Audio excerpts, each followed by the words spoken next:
Sir. देखिए तो आपका फर्स्ट एग्जाम्पल क्या कहता है कि भाई देखो कॉस्टिंग की प्रॉफिट भी दे रखा है हमको और फिनेंशियल की प्रॉफिट भी दे रखा है हमको। अब इनकी वजह दे रखा है, क्या डिफरेंस आए थे, हमको रिकॉन्सिलिएशन स्टेटमेंट बनाना है। तो स्टार्टिंग पॉइंट हम करेंगे कॉस्ट शीट से।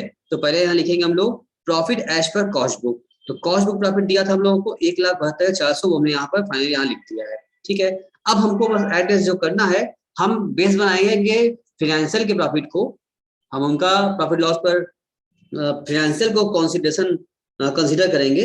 फिनेंशियल कंसीडर करने के बाद ध्यान देंगे फिनेंशियल की प्रॉफिट अगर बढ़ेगी किसी भी आइटम के वजह से, किसी भी ट्रांजेक्शन की वजह से, तो हम बढ़ा लेंगे। अगर उनकी फाइनेंशियल की प्रॉफिट घटेगी तो हम भी घटा लेंगे, क्योंकि हम क्या है अपने आप को कॉस्ट बेसिस पर स्टार्ट कर लिए, हम मान रहे मेरी प्रॉफिट कॉस्ट की है। तो कंपेयर करेंगे, हम हर आइटम को कंपेयर करेंगे, हम उसका हर आइटम के प्रॉफिट पर इम्पैक्ट कंपेयर करेंगे, किसका, फाइनेंशियल पर जाकर चेक करेंगे कि हर आइटम का फाइनेंशियल पर क्या प्रभाव पड़ा। अगर फाइनेंशियल की प्रॉफिट बढ़ी, increase then increase, financial profit decrease हुई देन डिक्रीज। बात समझ में आ रही? चलें अब बताएं, क्वेश्चन पढ़े हम। देखो यस सर। तो पहला इसमें कह रहा है आपसे, वो था work overhead under recovered in cost 3120 रुपए से। यानी कि वर्क ओवरहेड खर्चा है, एक एक्सपेंसेस है, ओवरहेड एक्सपेंस है, हमने कॉस्टिंग में कम दिखाया खर्चा। जब कॉस्टिंग में खर्चा कम दिखा है इसका मतलब फाइनेंशियल में खर्चा ज्यादा दिखा होगा। जब फाइनेंशियल में खर्चा अधिक दिखाए हो तो खर्चा बढ़ाने पर प्रॉफिट क्या होती है, अभी तुमने सीखा है। फाइनेंशियल की प्रॉफिट अगर बढ़ेगी, खर्चा बढ़ेगा तो प्रॉफिट क्या हो जाएगी, बोलो। अभी सीखा हम लोगों ने कि अगर आप एक्सपेंसेस बढ़ाएंगे तो income profit income sir minus में होगा, कम हो जाएगी। लॉस कह सकते हैं कि अगर कॉस्ट में, यानी कॉस्ट में अगर 3120 रुपए से हमने खर्चा कम दिखाया है, इसका मतलब कि फाइनेंशियल में खर्चा 3120 से अधिक होगा, तो उसकी प्रॉफिट क्या होगी, कम होगी। तो उनकी प्रॉफिट डिक्रीज हो रही है तो हम भी क्या कर लें, अपना प्रॉफिट डिक्रीज कर लें। इसको हम माइनस कर डाल दें, इसका मतलब 2 माइनस डाला होगा। देखो इसको 2 लेस में किया है, work overhead under recovered in cost 3120 less में लिखा हुआ है। बात क्लियर हो गई? या तुम इसको ऐसे ही समझ सकते हो कि अगर कॉस्टिंग में हमने क्या किया है, अंडर रिकवर कर रखा है, कम शो किया है, तो कॉस्टिंग की प्रॉफिट बढ़ी है, इसका मतलब कि फाइनेंशियल प्रॉफिट घटी हुई है, जैसे अपोजिट होता है। तो हमको कंपेयर करना है फाइनेंशियल से, तो फाइनेंशियल अगर घट रहा है तो हम भी घटा लेंगे ताकि बराबर हो जाए। अभी क्लियर है? अगला पॉइंट है या फिर बताएं एक बार और?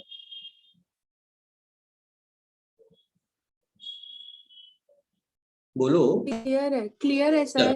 अगला फिर कह रहा है administration overhead recovered in excess, कितना था, 1700 रुपए का। अब तुम बताओ कि ये भी एक खर्चा है, ठीक है ना, उसको हमने जो जब भी बोलेगा रिकवर्ड, तो रिकवर्ड वर्ड यूज किया जाता है हमेशा कॉस्टिंग के लिए, और इनकर्ड लिखा रहेगा, इनकर्ड है या एक्चुअल वर्ड लिखा रहता है फाइनेंशियल के लिए। तो समझ जाओ कि रिकवर्ड किया गया है, कॉस्ट में रिकवर होता है, तो एडमिनिस्ट्रेशन ओवरहेड एक्सेस ज्यादा हमने क्या कर लिया है, चार्ज कर लिया है, रिकवर कर लिया है उसमें फिनेंस कॉस्टिंग में। ठीक है, तो इसका मतलब कि फाइनेंशियल में क्या हुआ, कम हुआ होगा, तो इनकी इनकम बढ़ी होगी, तो हमें भी क्या करना होगा, नहीं आइटम पर नहीं बेटा, हमें देखना है impact on profit, impact on item में नहीं, इस आइटम की वजह से प्रॉफिट पे क्या असर पड़ा होगा, क्योंकि हम प्रॉफिट एडजस्ट कर रहे हैं। स्टार्टिंग पॉइंट मेरा प्रॉफिट का ही था, हमने प्रॉफिट से लिया है, यहाँ पर स्टार्टिंग लिखा है प्रॉफिट, लिखा है प्रॉफिट पे काम कर रहे हैं हम लोग, एडजस्ट कर रहे हैं। तो हमने प्रॉफिट देखा तो उनकी प्रॉफिट में बड़ी होगी, तो हमने भी क्या कर लिया, 2,1700 बढ़ा दिया। क्लियर है? अगला नेक्स्ट क्या कह रहा है आपसे, फिर कह रहा है डेफिसिट वाली बात आ गई। अब ये तुम लोग बताओगी, आज तुम सीखी, जस्ट तुमने सीखा है, तुम लोगों ने ये कॉस्टिंग में चार्ज किया है तुमने 12,500 और फाइनेंशियल में चार्ज किया तुमने 11,200। तो फाइनेंशियल में तुमने डेप्रिसिएशन कम चार्ज किया है, डिफरेंस निकाल लो, 12,500 माइनस 11,200 कर लो, तो डिफरेंस जो आया तुम्हारा, इतने कितना डिफरेंस आएगा बताओ, तुम ही बताओ। सर 1300। 1300 रुपए का जो फाइनेंशियल में तुमने एक्सपेंसेस कम दिखाया, इसका मतलब फाइनेंशियल की प्रॉफिट क्या होगी सर, बढ़ेगी। बढ़ेगी, तो हम भी क्या करें, इंक्रीज देन इंक्रीज। तो यहाँ लिखा है, 2 लिखा है यहाँ पर, ये डेप्रिसिएशन चार्ज फाइनेंशियल बुक में लिखा 1300 रुपए से क्या कर लिया, देखो ऐड कर लिया।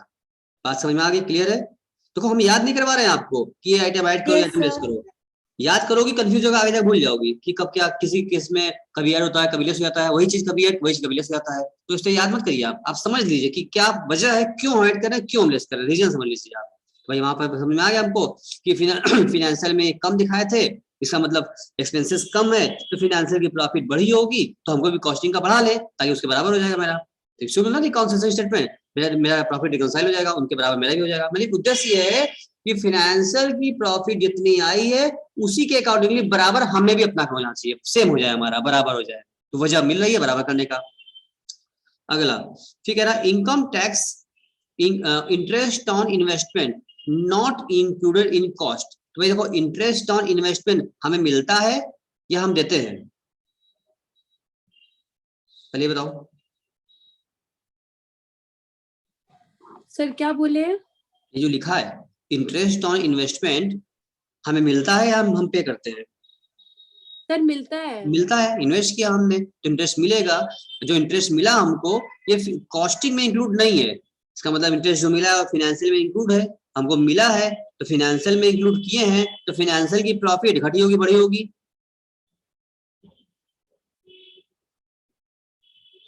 सर बढ़ी होगी। बढ़ी होगी।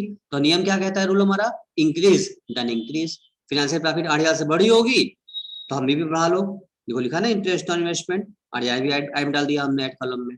अगला कह रहा है loss due to obsolescence in financial account. ठीक है, कुछ ऑब्सोलेंस नुकसान हो गया, खराब हो गया, तो फाइनेंशियल में 500-700 नुकसान हो गया, तो फाइनेंशियल की प्रॉफिट घट गई बढ़ गई? भाई लॉस हो जाए, सी बात है, लॉस हुआ है तो प्रॉफिट आपकी घट जाएगी। तो फाइनेंशियल घट गई है तो हमने भी डिक्रीज देन डिक्रीज। आप भी यहाँ क्या कर लीजिए, देखो 500-700 से आप भी लेस दिखा दिया, लॉस ड्यू टू ऑब्सोलेंस डाल दिया लेस में, तो वो घटेगा।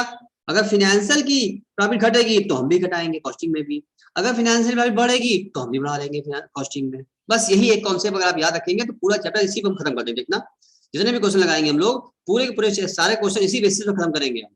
और फिर जहां दूसरा क्वेश्चन लगाए आप फिर तो आपको इतना सोचना नहीं पड़ेगा, फटाफट आप डिसीजन ले लेंगे, घटा बढ़ा है तुरंत एडजस्ट करेंगे और मतलब 5 मिनट के अंदर एक क्वेश्चन लगा देंगे, एग्जाम में आएगा फट से पहले इसको करेंगे। और हमेशा आता है क्योंकि टॉपिक जो थोड़ा कंफ्यूजन वाला है, बच्चे इसमें कंफ्यूज होते हैं कि ऐड करें कि लेस करें, उसी में घबरा जाते हैं।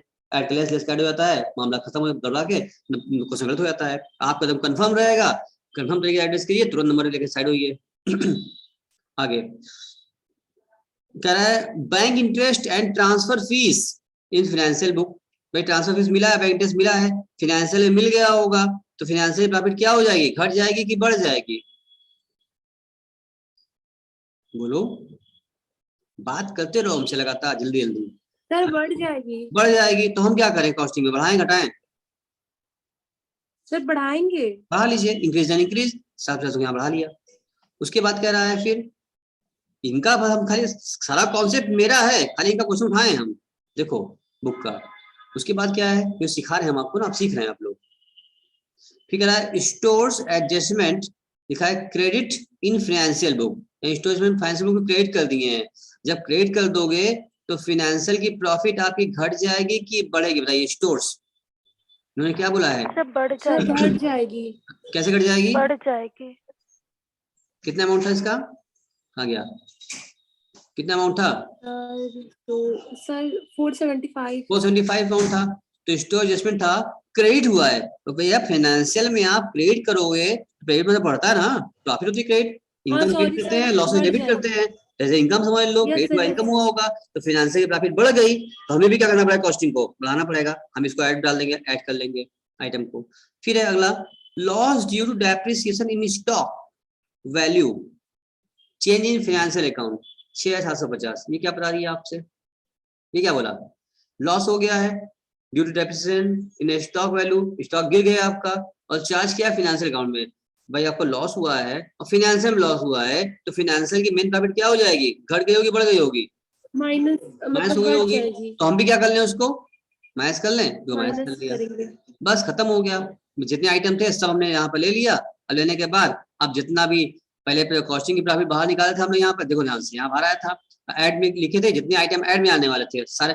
पहले तो जब भी बनाओगी तो पहले लिखोगी प्रॉफिट एज पे कॉस्ट बुक, प्रॉफिट बाहर निकाल लोगी, फिर ऐड लिखोगी, 8-10 लाइन छोड़ोगी, नीचे लेस लिखोगी और क्वेश्चन पढ़ती जाओगी लाइन बाय लाइन। जो ऐड में आएगा उसमें ऐड लिखती जाओगी, जो जैसे हमने कराया अभी, जो लेस में आएगा लेस लिखती जाओगी, और सब भर जाने के बाद फिर फाइनली ये वाला पोर्शन ऐड वाला आप ऐड करिए, ऐड करके बाहर निकालिए। टोटल इतना आपको ऐड करना 12,225 आपको ऐड करना था, तो आप एक बार 400 12,225 ऐड कर दीजिए, तो फाइनली 84,625 आ गया।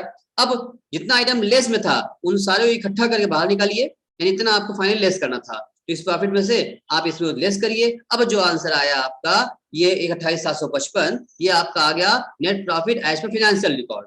ठीक है ना। मजे की बात ये है कि आपके क्वेश्चन में ही आपका आंसर छुपा हुआ है, आंसर दिया हुआ है। आप क्वेश्चन लगाने में समझ जाएंगे कि आप सही किए हैं या गलत किए हैं, कि आपका एड लेस करने के बाद 1,28,755 आज फाइनेंशियल आ रहा है।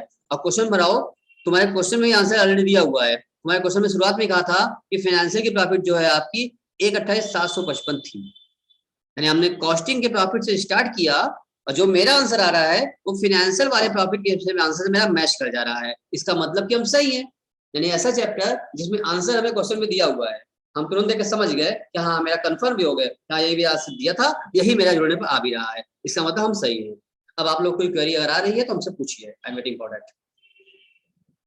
हमने आपको पूरा आज पूरा कॉन्सेप्ट बता दिया, सिस्टम बता दिया, कॉस्टिंग फाइनेंशियल डिफरेंस समझा दिया आपको, कब बनाते कैसे मैं बता दिया हमने आपको, इसके क्या रूल होंगे, क्या कॉन्सेप्ट होंगे, कब ऐड करेंगे, कब लेस करेंगे, सब कुछ हमने अपनी तरफ से बहुत ही मतलब कि चीजों को आसान करके आपके लेवल पर आकर हमने आपको बता दिया, सिखा भी दिया, समझा भी दिया, क्वेश्चन भी उसका करा दिया, सब काम कर दिया। अब आपको यहाँ तक पहले क्वेश्चन तक में कोई दिक्कत है कि कॉन्सेप्ट में कोई क्वेरी मन में आ रही है, कोई सवाल पैदा हो रहा है, तो आप इमीडिएटली हमसे भी कंफर्म कर लीजिए, पूछ लीजिए, अपनी क्वेरी को खत्म कर लीजिए, पूछिए कुछ पूछना है तो। हालांकि हमने सब कुछ बता दिया है कि क्वेरी जहां जहां क्वेरी उठती है वो सब पहले हमने कवर कर लेते हैं, लेकिन उसके बावजूद भी कुछ मन में कुछ पूछना है तो आप बोलिए, आई एम वेटिंग। नहीं पूछना है तो बताइए, कंफर्म हो गया तो बताइए। सर समझ में आ गया, एकदम कंफर्म क्लियर हो गया आप लोग सभी लोगों को? समझ में आ गया सर।